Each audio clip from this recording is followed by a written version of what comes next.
নন্দীগ্রাম নিখোঁজ কাণ্ডে অভিযুক্তদের 26শে সেপ্টেম্বর আদালতে হাজির থাকার নির্দেশ দিল হলদিয়া মহকুমা আদালত।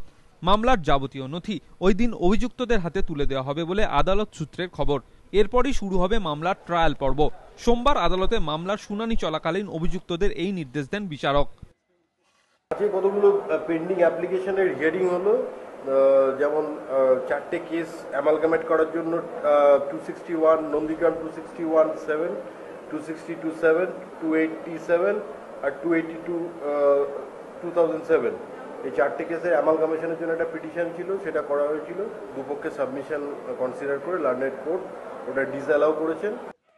সিআইডি নন্দীগ্রাম নিখোঁজকাণ্ডে 3টি পৃথক মামলাকে একটি মামলায় অন্তর্ভুক্ত করার যে আবেদন জানিয়েছিল তা এদিন খারিজ করে দেয় হলদিয়া মহকুমা আদালত।